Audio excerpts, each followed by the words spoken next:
Welcome back to the Journey of a Navy Medic. I'm Dave Lassam. Today I'm opening up about something many veterans live with, but too few talk about openly. Something that doesn't leave bruises or scars you can see, but leaves a mark all the same. Today's episode is about PTSD, post-traumatic stress disorder, and more importantly, how we cope, heal, and move forward. After nearly 39 years in the Navy, I didn't expect to be haunted by things that had happened decades earlier. But they came back. The car crashes, the screams in disaster zones, the quiet, empty beds of people I couldn't save, the silence after the Bali bombings when the evacuation was over. But the images stayed. It wasn't just flashbacks, it was the anger that flared for no reason, the insomnia, the guilt. The crushing weight of not knowing how to switch off after years of always being on alert. I used to think it was just stress, that I was just tired, but it was more than that. It was PTSD.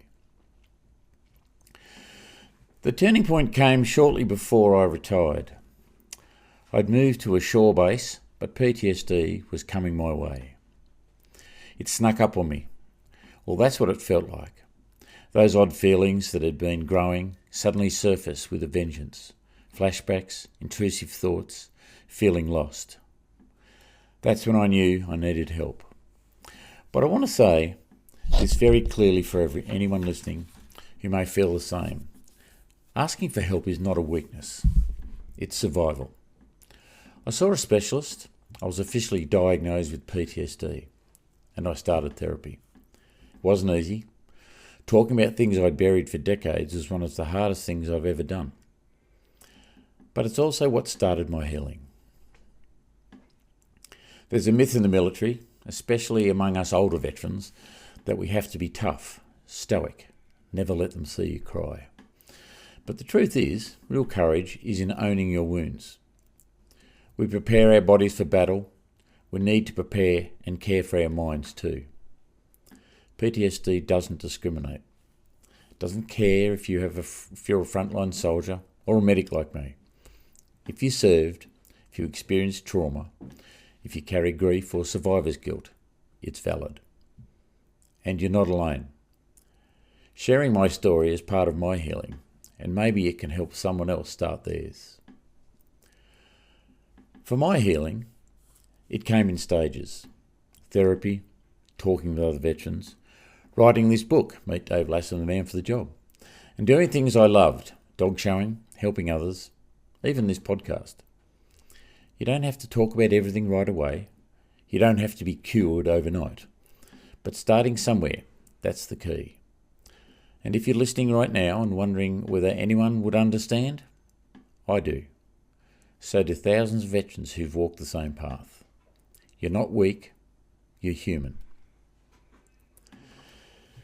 PTSD never really goes away, but it can become something you learn to live with without it controlling you. I still have days that are hard, but I also have days full of purpose, laughter, connection. I believe the more we talk about this, the more we normalise asking for help, the stronger we become as a community. To the veterans listening, you are not broken. To the families, thank you for standing by us. And to the public, thank you for listening with empathy. That's all for today's episode of Journey of a Navy Medic.